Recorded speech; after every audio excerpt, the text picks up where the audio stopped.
Assalamualaikum, selamat pagi. Dan nih video ini. Lagi rindu sama selawat Badar.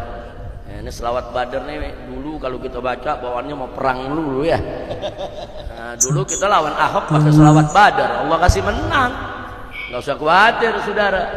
Nah, cuman sekarang kita lagi repot nih, rakyat di mana-mana lagi teriak adili Jokowi, adili Jokowi. Ada yang teriak hidup Jokowi. Pusing, pusing, pusing. Pusing, pusing. Hus. Lu tahu? Oh ya sudah, jangan disebut ah. Lu demen lu nyari gara-gara. Ya bukan kan pusing, kali kita lagu teriak adili Jokowi, adili Jokowi. Kan mantap gak tuh? Ya ada yang teriak hidup Jokowi. Lu jangan potong nih rekaman. Ini potongan tadi, ini rekaman saya dipotong cuman hidup Jokowi. Itu doang yang disiarin. Nanti bilang Habib Rizik hidup Jokowi. Kacau, ini yang mengerekam nih ketarain nih. Nah, saya nggak ngomong begitu ya, tapi udah paham pesannya kan? Udah kita doain aja lah, biar para pemimpin kita dapat taufik hidayah. Biar bapak presiden kita, bapak wakil presidennya, bapak menteri-menterinya, pejabatnya semua dapat taufik dan hidayah. Bisa jadi pemimpin yang baik, pemimpin yang bela agama, bela negara, bela rakyat, panjang umur dalam taat dan ibadah. Amin. Dan Allah Maha tahu apa mereka bisa baik atau tidak. Kalau mereka tidak bisa baik, kita minta kepada Allah segera dicabut saja, ganti dengan yang baik. Rakyat Indonesia sudah terlalu lelah dikerjai oleh para pemimpin yang tidak baik pada fase sebelumnya. Nah, kita nggak mau ini berlanjut. Ala hadhihi niyya wa likulli niyatin salihah. Kata Pak Rizik karena salat Badar. Padahal bukan. Karena peta kekuatan politik. Ahok kalah itu karena itu. Dulu sebelum Ahok jatuh, Pak Rizik lupa.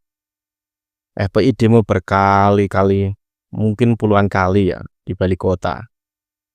Di balik kota hasilnya apa? Rusuk. FPI diajar oleh aparat. Itu berkali-kali. Akhirnya menemukan momen Buniyani itu. Nah, itu dia. Di belakang itu politik itu. Nah, padahal sesungguhnya kalau misalkan Pak Rizik itu masuk politik itu lebih bagus. Karena saya amati Pak Rizik ini orangnya ini suka politik sebenarnya. Cuman memang mungkin terkendala oleh sifat atau karakter keagamaan Pak Rizik.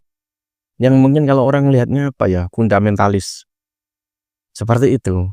Makanya Pak Rizik suka bersuara soal politik, bahkan kekuasaan. Ya kekuasaan pasti ya politik, ujung-ujungnya di situ. Karena dulu gerakan demo juga berkat jasa politik. Jadi bukan karena selawat Badar, bukan. Karena politik. Sama orang tahu kok, betul, siapa saja partai, siapa saja tokoh, siapa saja. Tanpa itu, dulu demo tidak akan bisa mengalahkan Ahok. Bahkan soal cagup saja dulu itu jelas kok.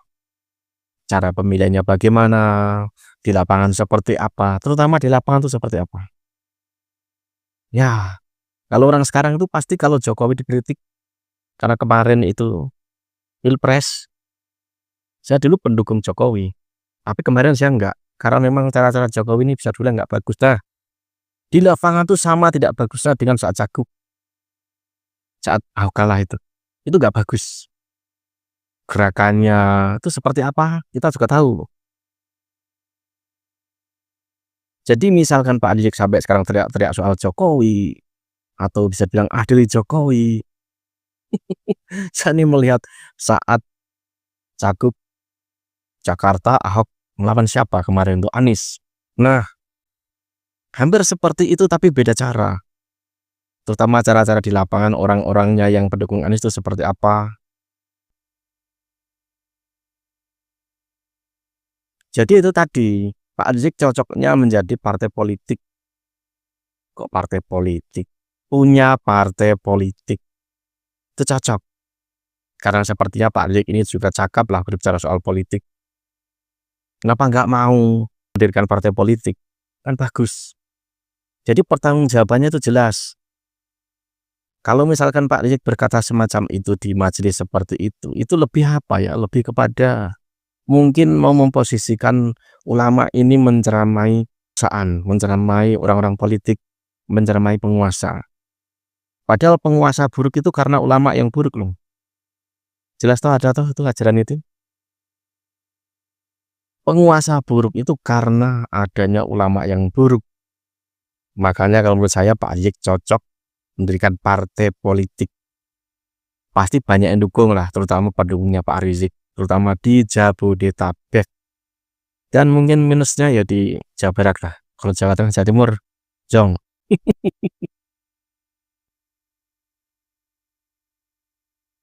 Saat orang itu berbicara di majelis seperti itu, apalagi itu majelis misalkan tempat ibadah, itu punya dua hal pandangan. Pandangan orang itu pasti ada dua hal, satu buruk, satu baik.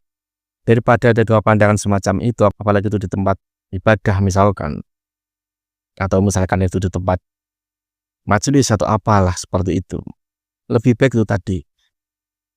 Pak Rizik punya partai politik, Amin Rais saja dari PAN ke Partai Umat saja mudah kok, apalagi Pak Rizik pasti bisa. Uangnya kan banyak, jadi akan jelas pertanggungjawabannya ke umat. Ini partai politik saya ini berkata begini, memperjuangkan begini, berhasil atau tidak, menyengsarakan umat atau tidak, membahagiakan atau tidak. Nah itu ada pertanggungjawaban. Kalau misalkan hanya berbicara di majelis seperti itu, dan bicara itu berbau ke arah menyindir kekuasaan dan lain sebagainya semacam itu, ya tidak ada pertanggungjawaban. Pertanggungjawabannya hanya Pak Rizik ini kan lebih bagus lewat partai politik. Ada janji, ya kan? Capres saja ada janjinya, Cagup ada janjinya. Walaupun untuk capres sekarang nggak tahu juga gitu loh. Sebenarnya Pak Rizik itu tidak mengetahui bahwa dirinya tuh pantas memimpin sebuah partai. Nggak apa-apa, dan saya yakin diperbolehkan kok. Daripada hanya berkata di majelis, di masjid atau apa, hal-hal semacam itu. Ya kan? Ya salam.